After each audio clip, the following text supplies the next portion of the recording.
Okay. All right. So today we are on topic 3. So the major things about topic 3 is your probability, conditional probability, odds and risk ratio, relative risk and odds ratio. Okay. So let's get started. What is probability? What is the formula for probability?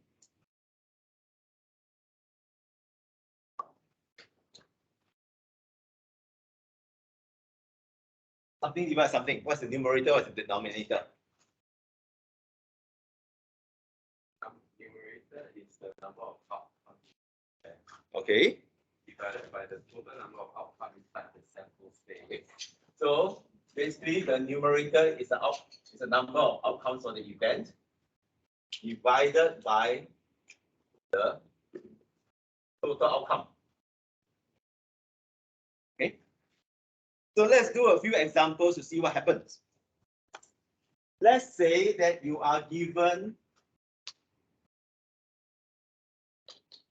two six-sided dice. Okay. So then, what is the probability of getting a 2 in fractions?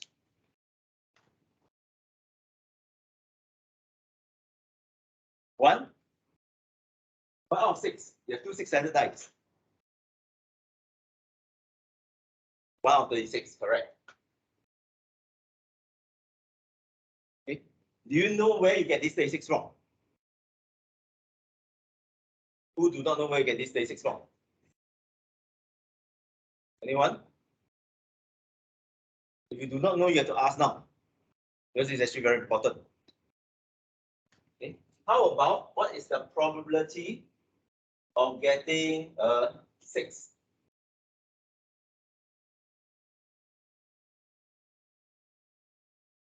How to get a 6 in the first place? What are the possibility that you can get the 6?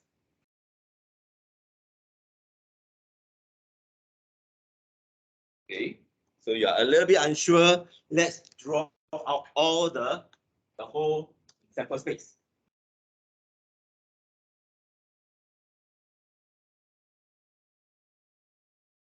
Okay. So how do you get a 2? What are the outcomes we can get to get the 2? Huh? 1 and 1, correct? Just 1 and 1. To get to 3, get 1, 2, and 2, 1. To get to a 4, okay, 1, 3, 3, 1, 2, 2. How about 5? Just build on continually. 3, 2, 2. Okay, start with 1, 4 first. 1, 4, 4, 1, 3, 2, 2, 3. 6. That's 1, 5, 5, 1, 2, 4, 4, 2, 3, 3. 7. Okay, 7. 1, 6, 6, 1, 2, 5, 5, 2, 3, 4, and 4, 3. 8. How to get to 8? 2, 6. Okay. 2, 6, 6, 2. That will be 3, 5, 5, 3, and 4, 4.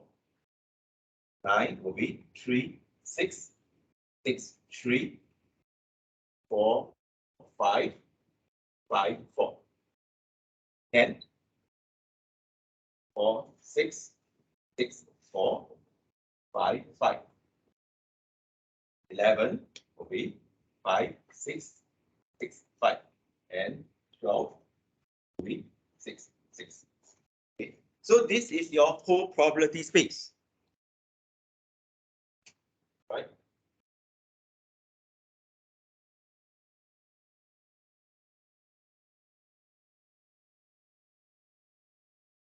This is your and all the probabilities, all the possible outcomes you have. Okay.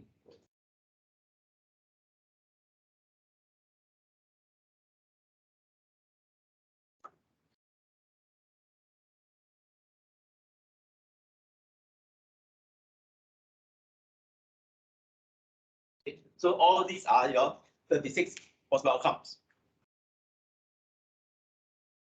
So for 6, you have 1, 2, 3, 4, 5. Divided by a total will be 36. Make sense? So if you do not know, you have to draw everything.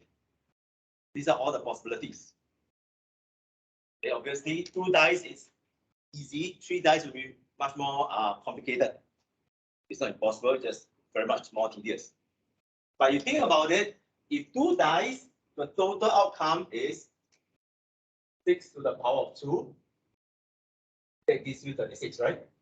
If you have 3 dice, it will be 6 to the power of 3. Okay. 6 to the power of 3 is what? 216, correct. Okay. So far, any problem? So that is actually probability. Now, probability, is there a maximum and minimum to probability?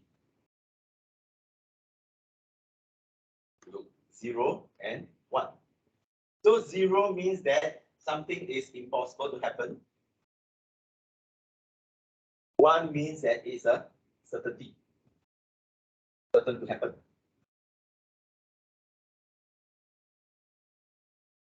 So that is what probability is. It's always between 0 and 1. Now, why is this important? Because for all the years that we have been teaching probability, there are students who have come up with probability that's more than 1 for the calculation. So if you have that, it means that you're wrong already. Okay. So then let's look at conditional probability. What does conditional probability mean? Or when do you use conditional probability?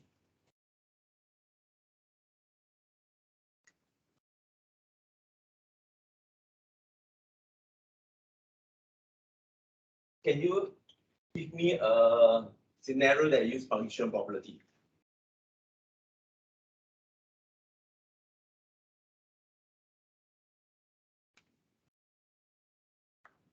Okay, let me just write it out. What do I mean by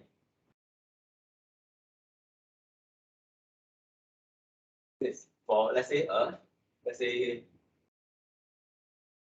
given a 6-sided die. What do I mean by this itself? In English, what does it mean?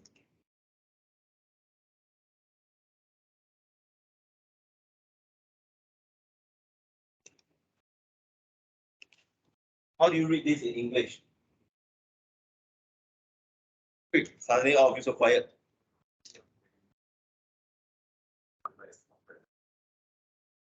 Okay, so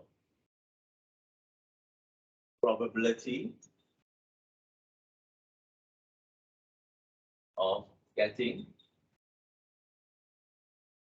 2 even numbers.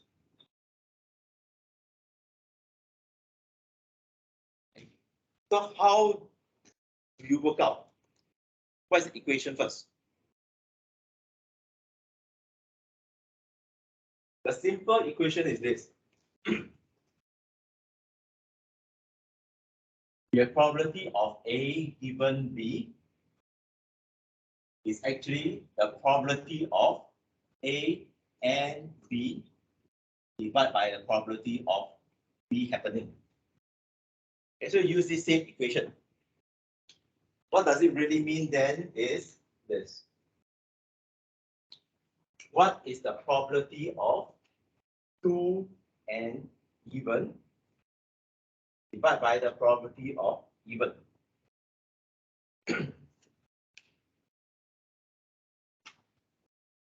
Okay, out of the 6 dice, 1, 2, 3, 4, 5, 6, what is the probability of getting a 2 and an even number?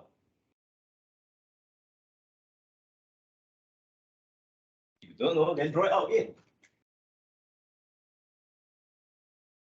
1, 2, 3, 4, 5, and 6. Out of these 6, which one satisfies that it is a 2 as well as an even number? Which number satisfies these two conditions at the same time? It's only 2, right? Right? Because it's a 2 and 2 is even. So which means that it's actually 1, 6. Okay. Divide by out of these 6 numbers, what's the probability of getting an even number? Huh? Half. So you divide by half. That gives you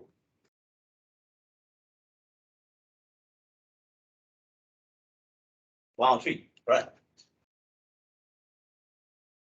Probably you should not need to use your calculator. 1/6 divided by half is actually 1/6 times 2. Okay, so it's 1/3. Do you understand what's happening here? Okay. So what it does is, this is the total outcome first. But from this outcome, you extract all the even numbers, which means that this, and this get pulled out, but only left with 2, 4, and 6. So this is the probability of even. Get up to here. From these 3 numbers, what is the probability of getting a 2? It is actually 1/3. You already given the even numbers. On the other hand, can we do the reverse? What is the probability of even given 2?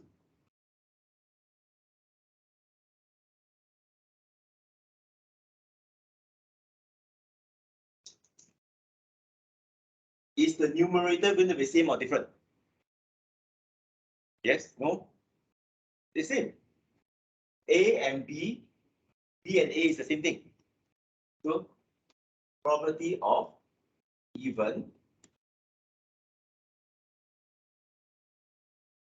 Okay, so you have probability of A and B is equals to the probability of B and A.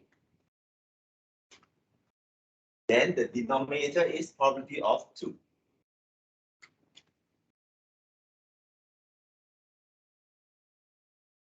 Okay. So now, out of these out of the original 6 numbers, what is the probability of even and 2? You already have it here. So it's 1, 6.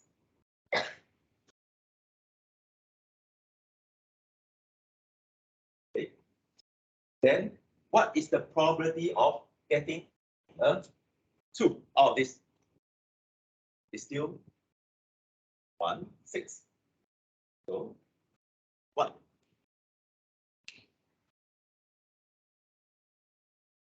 Because why? From this part, you're asking what is the probability of getting a 2. You extract 2 out first. So you only left with 2. You have only one of them, one outcome. What's the probability of getting a 2 from here? It's 100% because there's only one thing. Anybody like the water bottle? It's been increasing. Last week we have 1, this week we have 2. Anybody want to contribute?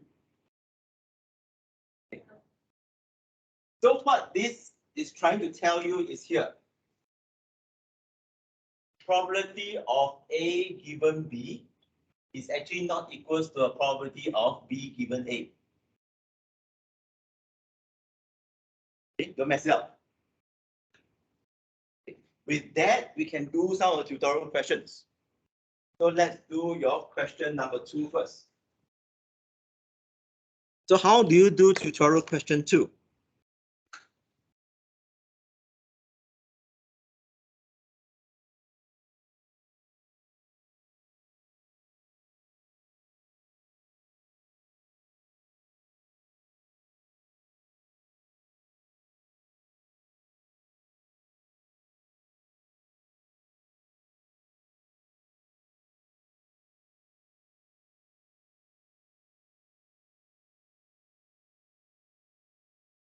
Okay.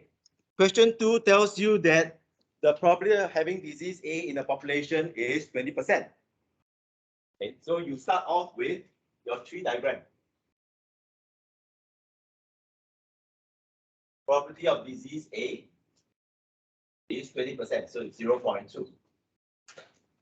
So in the population, 80% do not have the disease. So it's D minus. Those with the disease, you undergo testing.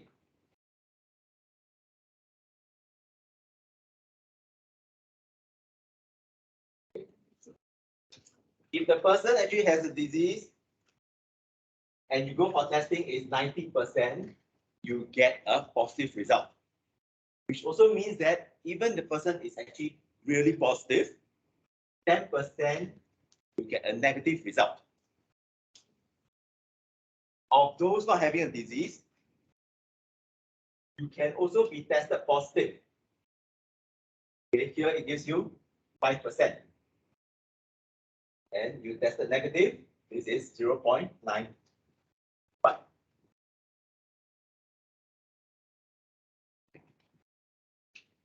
So in testing, which some of you already want to do your MATLAB, so how do you do a testing? Which two are the correct results and which two are the wrong results? Oh, these four outcomes. Which two are the correct, which two are the wrong results?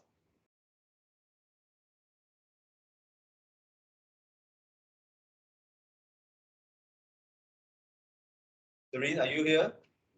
Yes, which two are the correct results, which two are wrong results?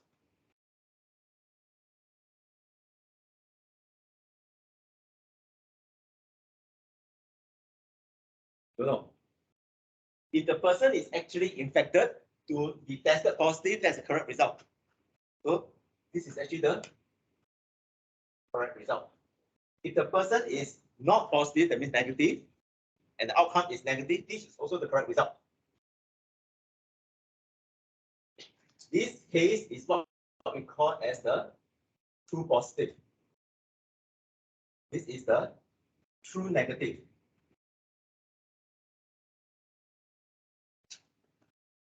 However, the middle two are the wrong results.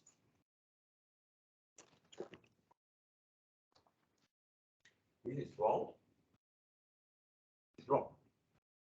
Wrong outcome. Because what? The person actually is infected, but your test says that the person is not infected. So this is what we call as the false negative. The person is actually not infected, but you tell the test comes out to be positive. So this is the false positive.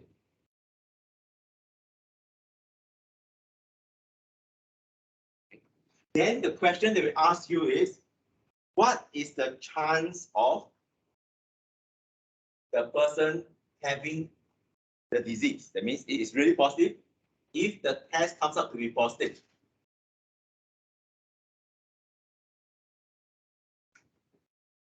Okay. What is the chance of a person actually being infected if the test is actually positive?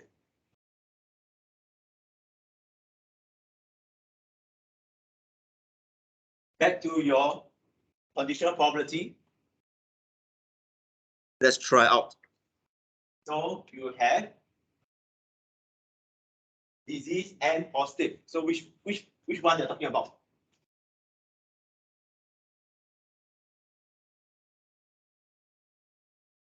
Which one?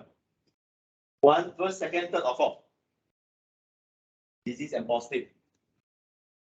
First one, right? Right. So you're talking about first one, which is 0.2 times 0.9. Then you divide by positive test. The first one is also a positive test. So it's 0.2 times 0.9. However, there's another positive test that is a false positive test.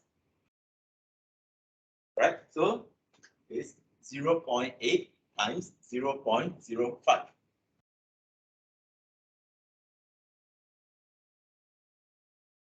Okay, and this gives you 82%.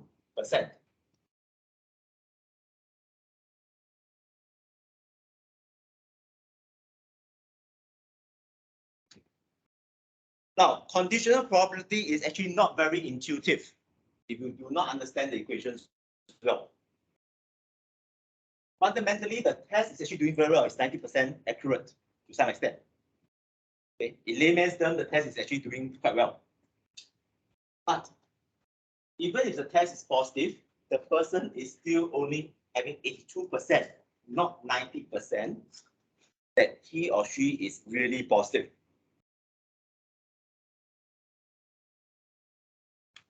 Make sense?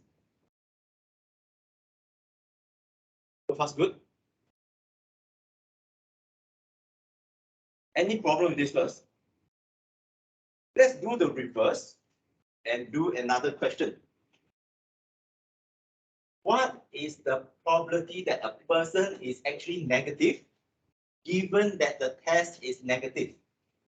The test outcome is negative. Negative and negative is this value here. So it is 0.8 times 0.95. Okay. Then you have the test negative is 0.8 times 0.95 plus another negative is here. 0.2 times 0.1. Can somebody help me calculate what is this value here?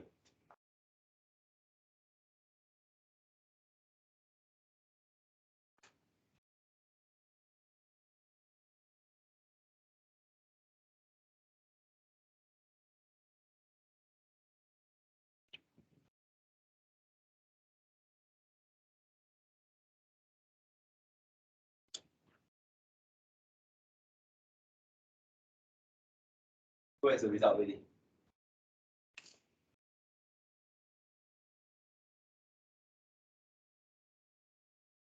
.974, so it's 97.4%. So what does such test actually tells you? If the person is tested negative, the real chance of the person actually being fine is actually nearly 100%. But if the person is tested positive, it doesn't mean that the person is really infected. Make sense? So out of all this, what do you think is the problem in this diagram? What is the determining factor that causes the massive difference here? In fact, I could actually have another test that stretches this difference even wider. What has happened? Is it possible that a test is actually doing very well?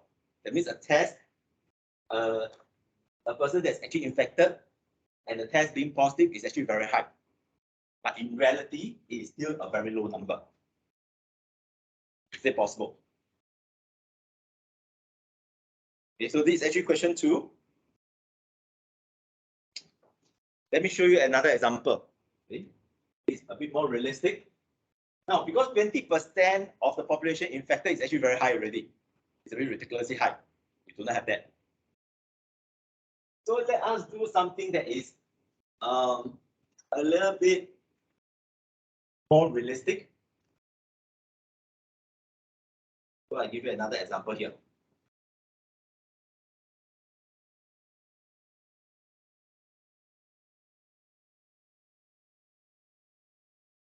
All right.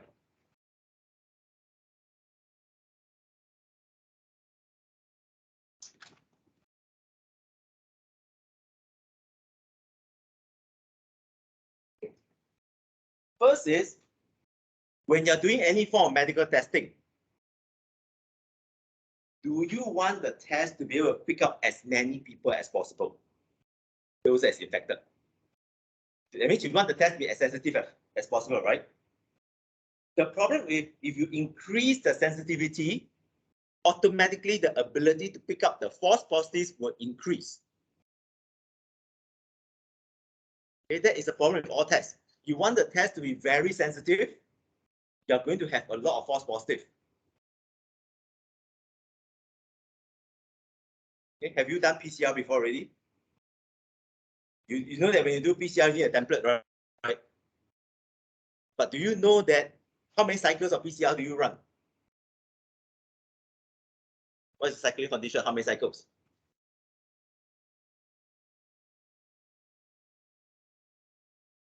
Did your lecturer tell you that you cannot run more than 30 or 35 cycles? Anyone told you that? Yes, you cannot run more than 30 or 35 cycles. 35 cycles is about the maximum. If you run something like 60 cycles or 50, 60, 70 cycles, pure water will give you a ban. Yeah, literally. Okay. So let's have this population. In realistically, maybe let's say only 1% of the population is infected, which means that 0.99% is actually fine. And the test actually do very, very well. So say that this is 0.99%. So you have only 1% false negative. But because the test is also doing so well, you still have some false positive. Maybe the false positive is percent. So this is 0.98. Let's work this out and put it into here. Okay. So the false positive, or rather the true positive, is 0.01 times 0.99. Okay. Then you reverse it, it's still this and this. So it's 0.01 times 0.99 plus 0.99 times 0.02. Can somebody take a calculator and calculate?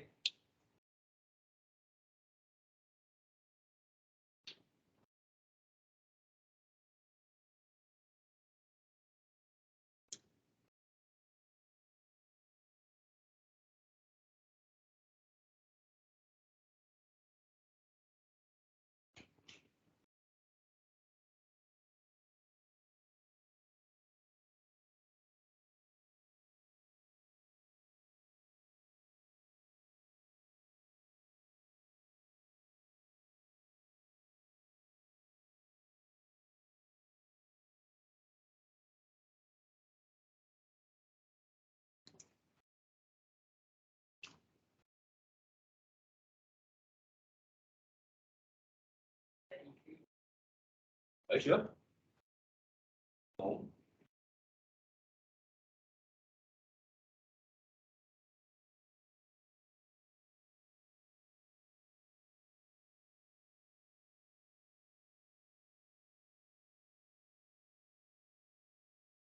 Assumption 1/3 log 0.3.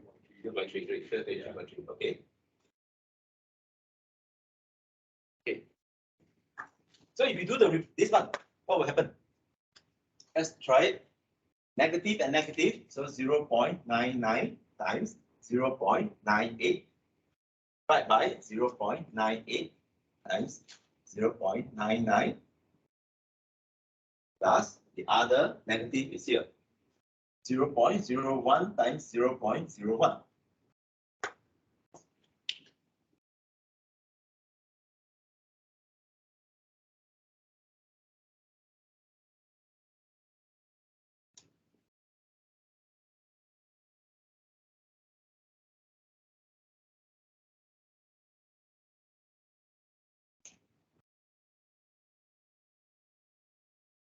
Your answer?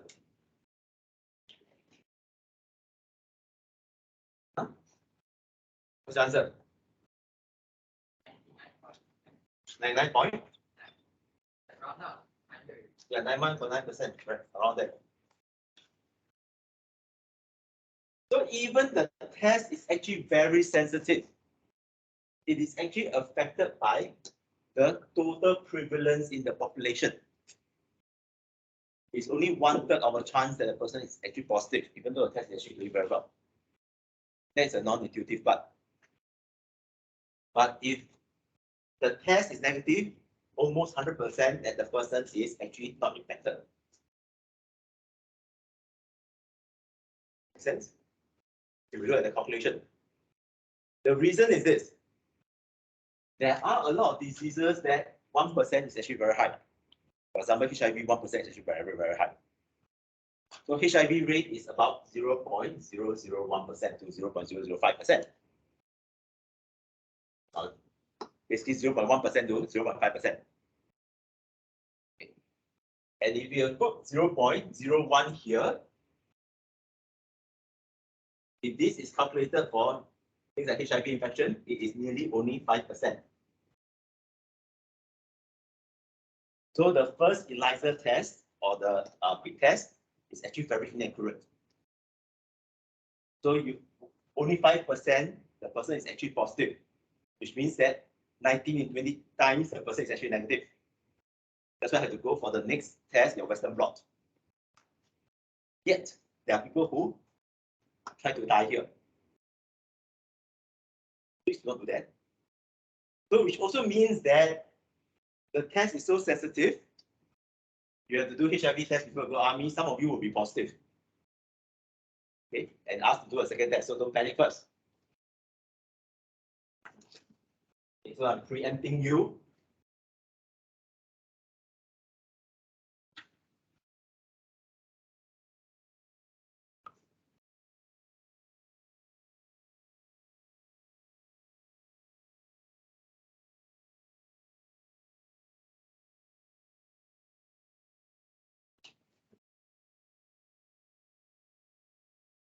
Okay, then what on earth is relative risk and odds ratio?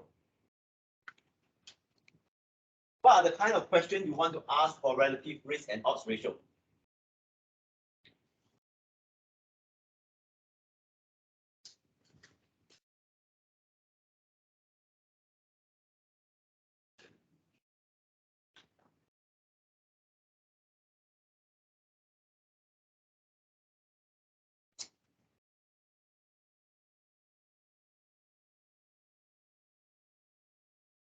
Okay.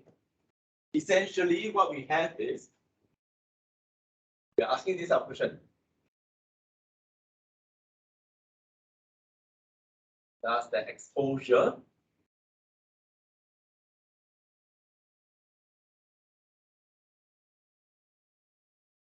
increases or decreases the likelihood of a condition?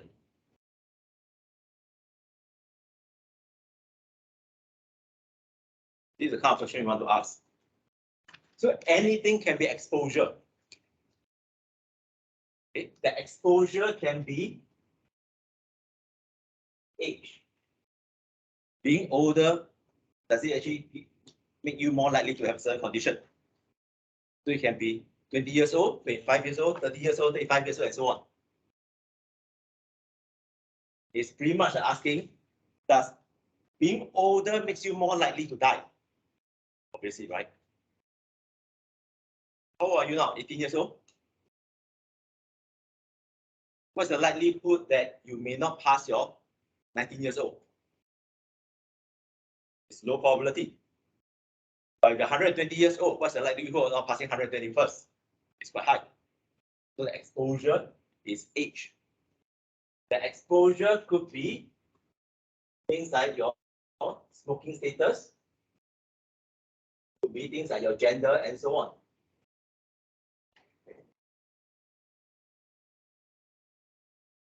Condition, usually in biomedical science, we look at your disease outcome. So whether you have it or don't have it. So how we do relative risk and odds ratio, the first thing we have to get out of it is this thing called a 2x2 contingency table.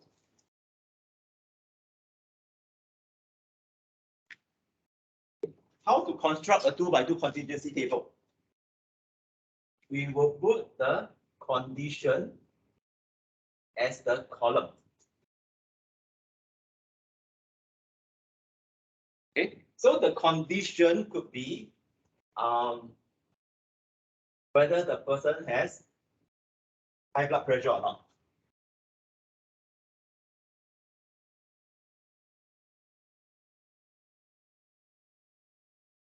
The condition could be whether a person has high blood pressure.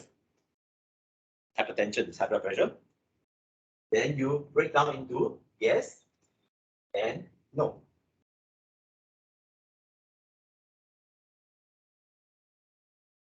Okay.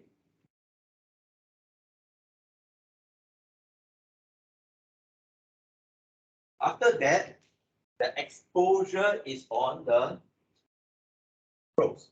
So your exposure.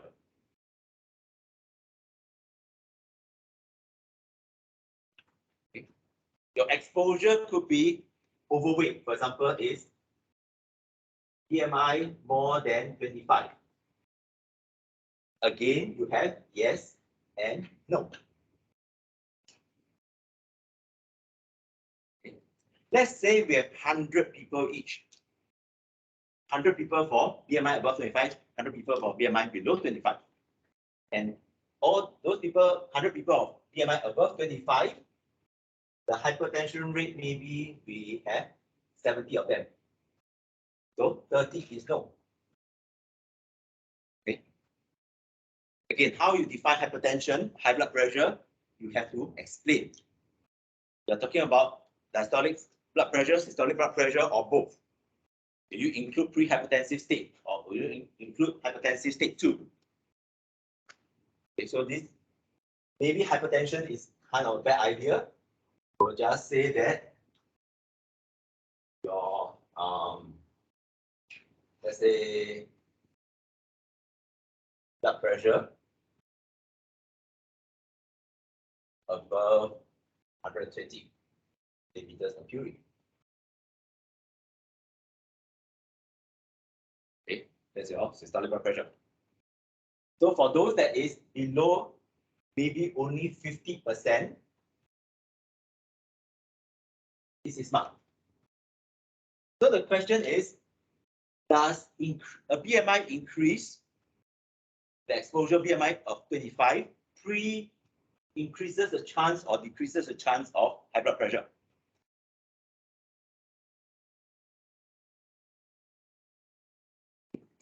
So if we put this in this context, let's us put the box is A, B, C, and D.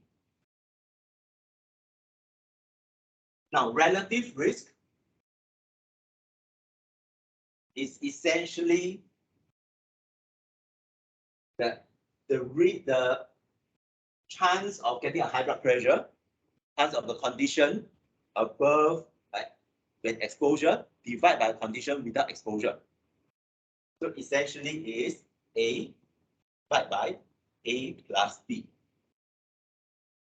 So it's as good here. We are talking about 70 divided by 30. And here is 50 divided by 70 divided by 100.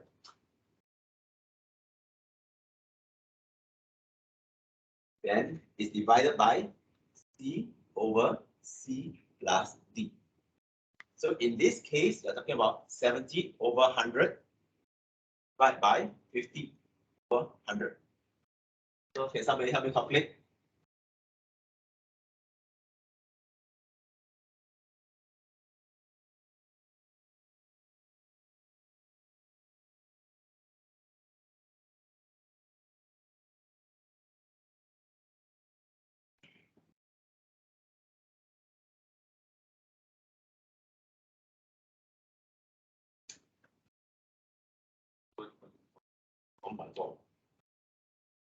Okay.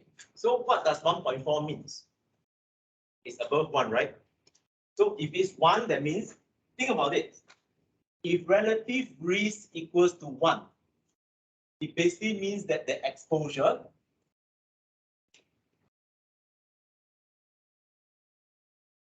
does not increase or decrease the probability of the condition. If relative risk is more than 1, that means the exposure increases the probability of the condition. So this really means that a BMI of more than 25 puts the person at 40%, or rather 140% the chance of high blood pressure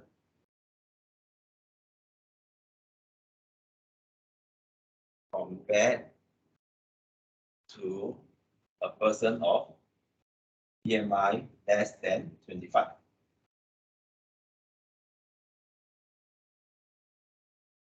So it's 140% the chance.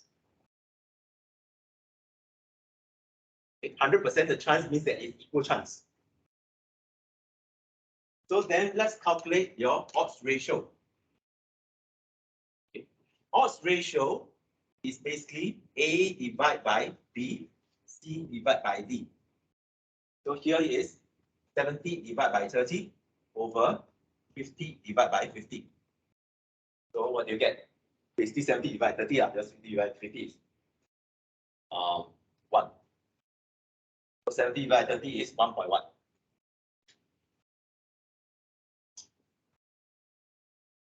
Divided by 2.1.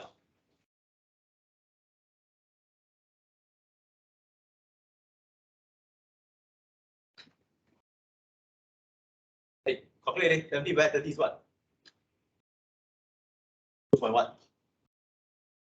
3.3. 0.33.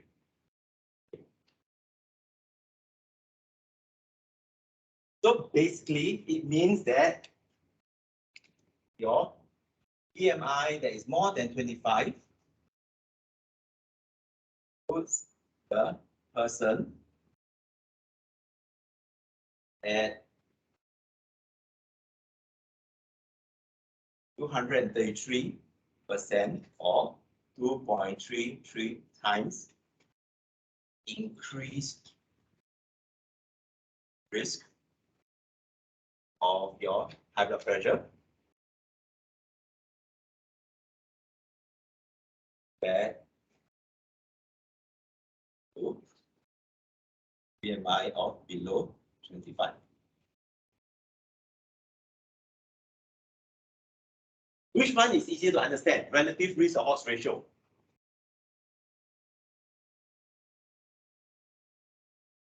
Which one is easier to understand? Or easier for you to comprehend?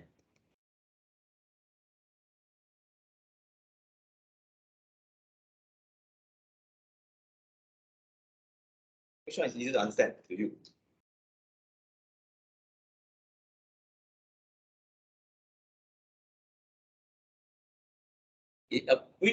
Relative risk is more intuitive to you, or odds ratio is more intuitive to you?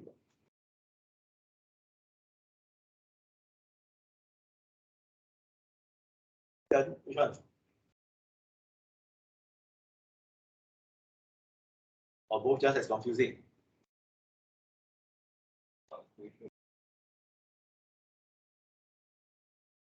Odds ratio is like what? Oh, actually, surprisingly, why? Actually, relative risk is much easier to understand. Now, what is the difference between these two? If we put it back into other contexts, okay, let's try this thing.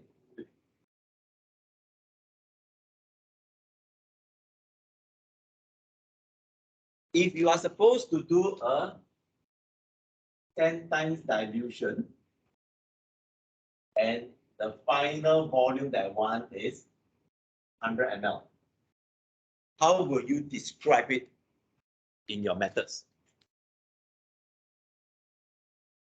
Just do a 10 times dilution. How will you describe it?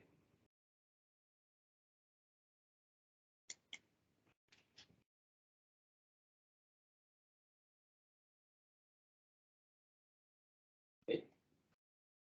There are two ways. One way is to say that you take 10 ml of stock solution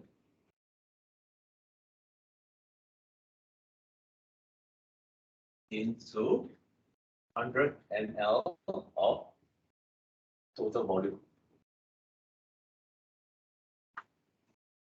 The second way is to say that you take 10 ml of stock solution into 90 ml of diluent.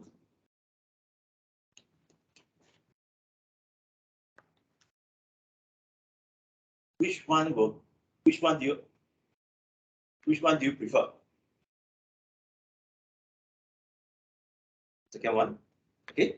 Actually, if you prefer second one, then there's a reason why, because this is equivalent to your odds ratio. This is equivalent to your relative risk. Because you're dividing by the total, not one across the other. Okay. So it depends on how your brain works. My brain works differently from you. My brain works this way.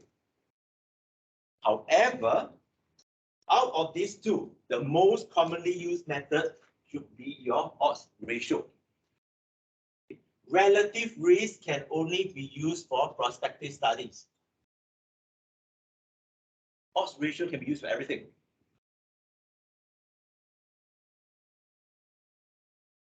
Do you know the difference between prospective study and retrospective study? Prospective study means that you get the sample that you want to study and you study the sample ahead in time. Retrospective study, you already have the outcome and you reverse engineer to see what the original is. So retrospective study, you almost cannot use relative risk because all those people dropping out from the studies are not included.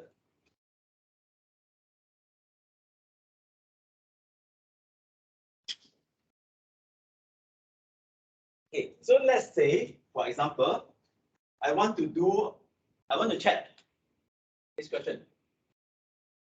What is the average GPA of your MBT student?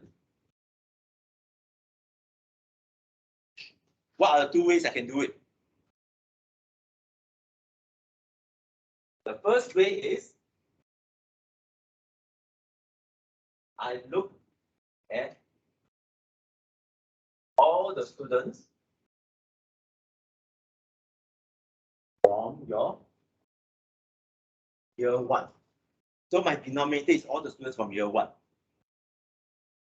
Second method is that I wait for your graduation and then I look at the graduates. Which one is prospective, which one is retrospective? Both of them can give you some answers, but which one is prospective and retrospective? Huh? Correct. This is prospective. Okay. This is your retrospective.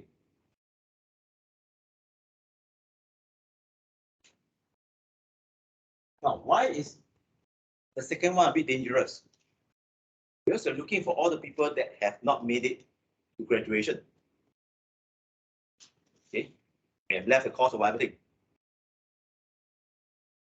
However, most of the time, do we use prospective or retrospective? Quite often, we think that we are doing prospective, but in fact, we are doing retrospective. For example, when you do a microbiological plate count, you do a scrap plate and so on. The plates that you damaged, you throw it away. Right? You forgot to count them.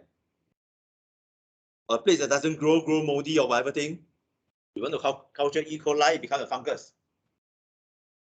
So those you throw away as well. You never meet up to the calculating stage. So you remove samples, which means that the odds ratio is always skewed to the higher end.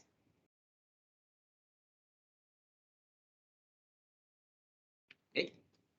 Now with that, you should be able to do all your questions. So you did question 2 already.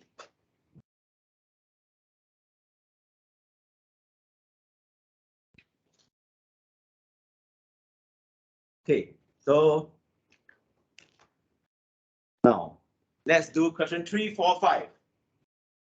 Where's my classroom again? Can you assign somebody to do 3, 4, 5?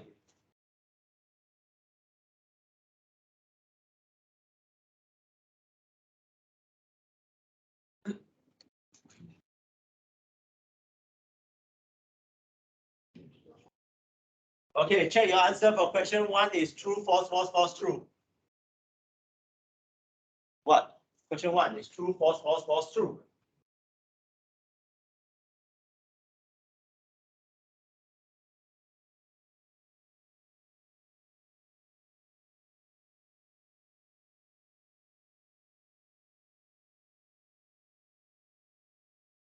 Okay, so let's see who are good to do. Okay. 3, 4, and no good.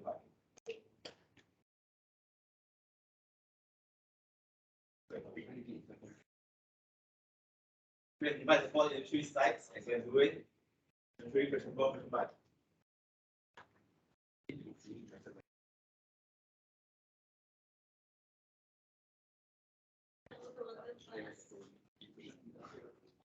Quick.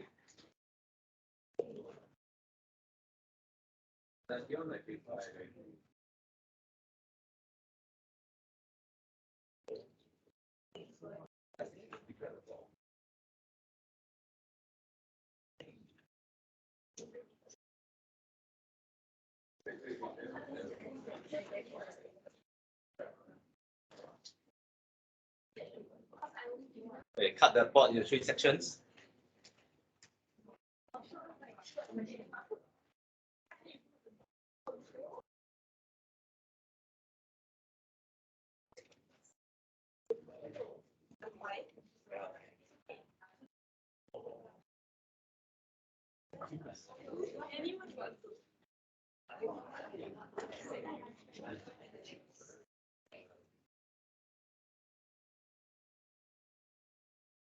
What happens when relative risk or odds ratio is less than 1? What does it mean? What does it mean when relative risk or odds ratio is less than 1? Yeah, the exposure makes the event less likely to occur.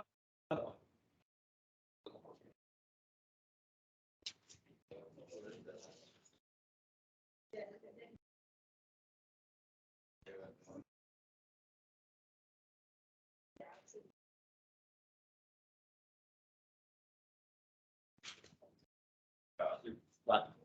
Yeah.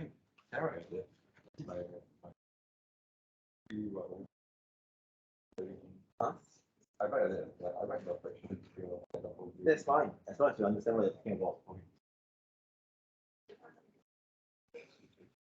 What? Uh-huh. To some extent, yes. Correct. Yeah, you can consider that.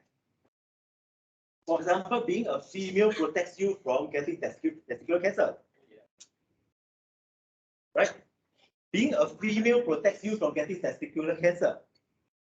It's as simple as that.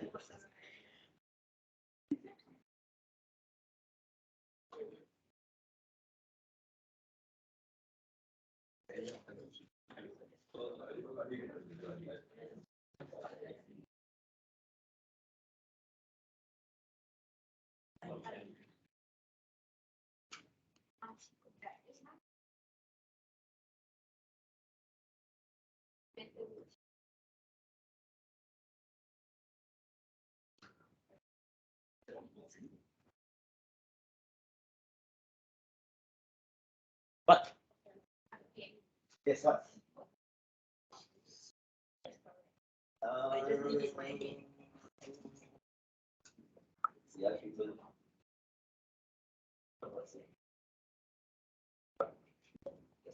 It doesn't matter, but you confuse yourself. It is exposure, yes and no. It's a right here. Just always, just the yes, yes, you can just follow it.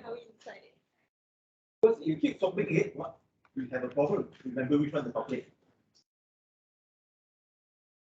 Okay, question number 3. Question number 3. No, no, no, no, no.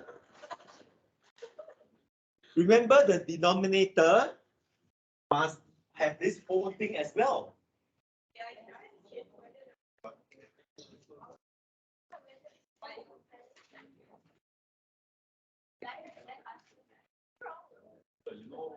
What? Question 6 got like 3 variables. How to do? Question 6? Question 6, 5, 5, 4, 5, 6. For me, Question 6. Uh-huh. for me, I just prefer on the part they say like what initially that what the most that one I just pick it because I feel like yes, Pretty much, yes, yes, yes. just take out. Yeah. Okay. As long as you.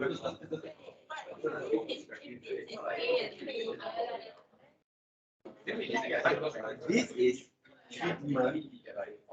Something times something now. Remember you have the next one? The other side. Right. You have the plus. Yeah. Huh? Smoking. Which one is the exposure? Your question what? Exposure. Yeah, correct, correct. Because the exposure is smoking. If your exposure is high blood pressure, you're asking whether that high blood pressure results in more smoking. Sounds specific. And what's your relative? What's your odds ratio? What is odds ratio? Yeah. Yes, odds ratio. Okay, anyway. Question 3. Okay, question 3. So you are looking at basically disease and the test. Okay, so what you have is disease and test divided by probability of the test, which is always 2 different pieces. We end up with 50%.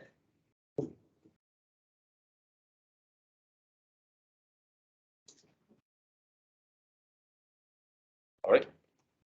Question 4. Overall attack. Okay, fine. For the food specific attack rate. So this is the food specific attack rate.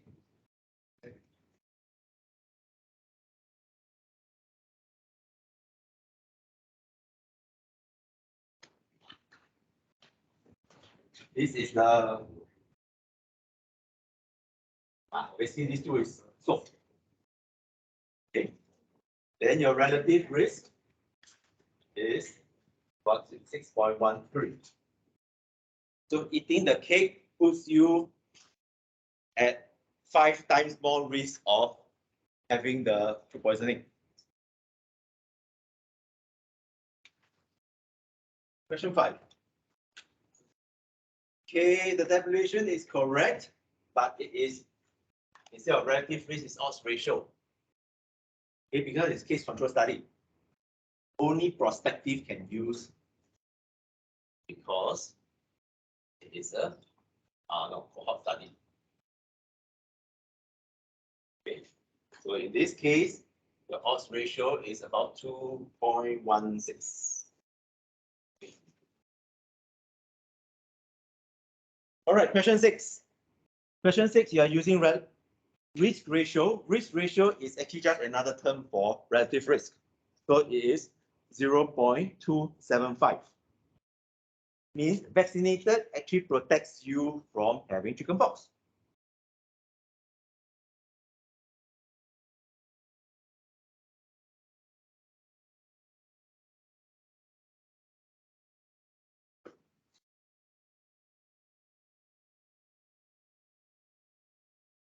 Okay. Any questions so far? Then question 7. Okay. Sometimes we are a bit particular about when to use odds ratio and to use relative risk. The problem is most of the recent studies, they use both at the same time because you calculate both.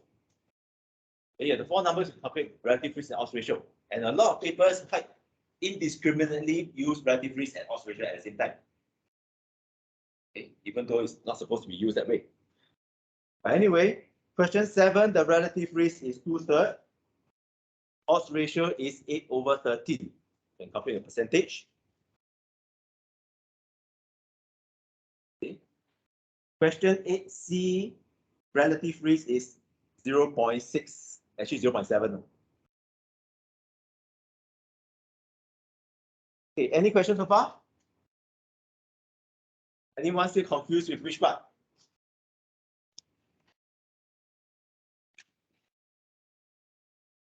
Okay, another one that I want to explain to you, how do you use relative risk and odds ratio, is basically you use it as a measurement of exposure versus condition. It's the same thing, but you can actually kind of play around with it. So this happens to some of the vet students who are trying to do their major project.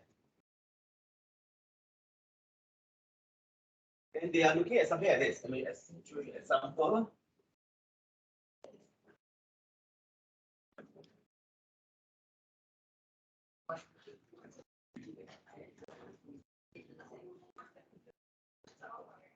The question that some of the students are asking is this.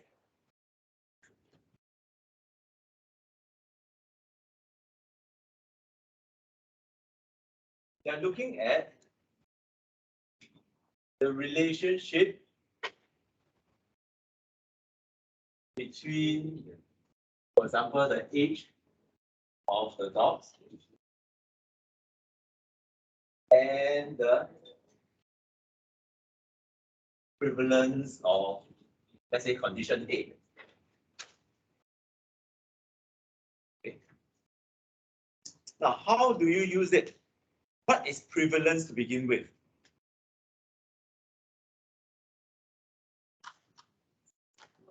What is really prevalence? What does this word prevalence means to you?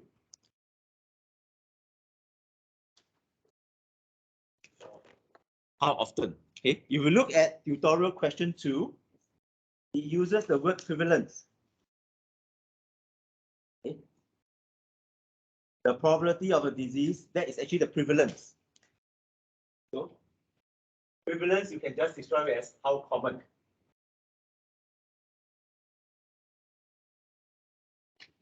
The usual measure is in percentage. Okay. Or how many cases per 10,000 organisms or whatever thing, or 100,000. Okay. You're talking about things like cancer prevalence, you're talking about how many cases per 100,000. Actually, it is still, there's something like cases per something, something divided something is actually just percentage.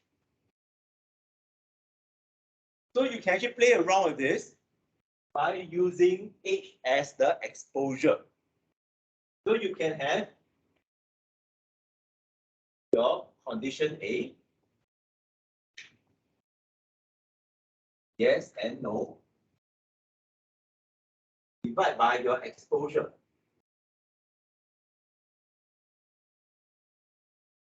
Yes and no. You can start off with your exposure being a young dog. For example, age more than 5. The exposure is 5 years old.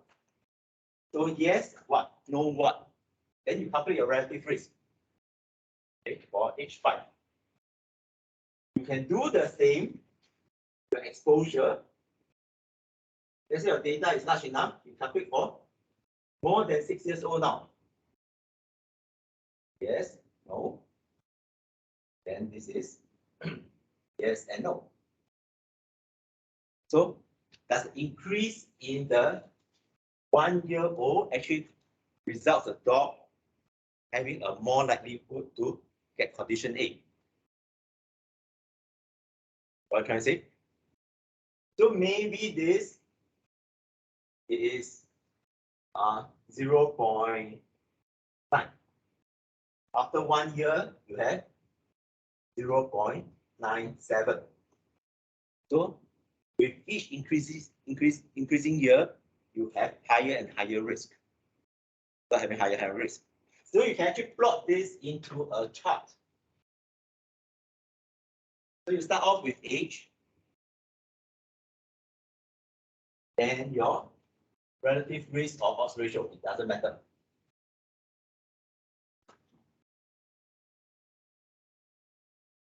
Okay, so you start with 0. Obviously, at 0 age, you don't have any relative risk, right? If the exposure is 0, this should be 0. Because all the dogs should be alive and fine, no problem. And it's a genetic condition, so you start with 0, 0. So at 5 years old, 10 years old, 15, 20 is about the maximum you have a dog already. You're going to have a relative risk that slowly creeps up until it hits quite infinite at 20 years old. Hold on. And this is actually how we measure at which age you're supposed to do what test because of the risk increasing. This is also the same idea that, let's say a person, a female age 40 and above, you're supposed to go mammogram once every 2 years. By 50 years old, you're supposed to go once a year because the risk increases tremendously. Make sense? So basically, you can do something like this. If you have enough data in future, if you go to, for example, your hospital, and a project is doing on prevalence, it's something you can do. Think about how you're going to use it. You can have different conditions as well. So just now, Ale was asking me for question number, which one? Doing what? Question number 5. Should the condition be high blood pressure or should the condition be smoking? More logically, the condition should be high blood pressure. They are looking at whether smoking increases the risk of high blood pressure.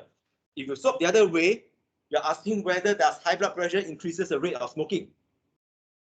Then, what on earth are you trying to do? Doesn't make much sense. It's not impossible. You can still calculate the number, but does it make any sense or not? All right. Any questions? No? Okay, that's all for today.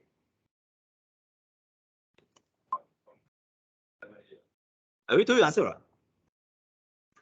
7. 7. For question 7, the relative risk is actually 2/3. Check your answer. Odds ratio is 8/13. You get these two right, you're probably right already. Okay. Question 8C. The relative risk is around 0.6997. Okay. That means pravastatin reduces the risk of non-fatal myocardial infarction or death from coronary heart disease for men.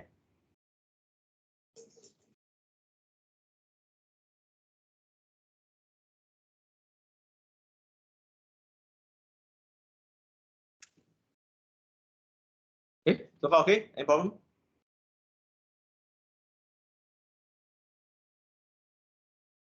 Okay, let's stop recording.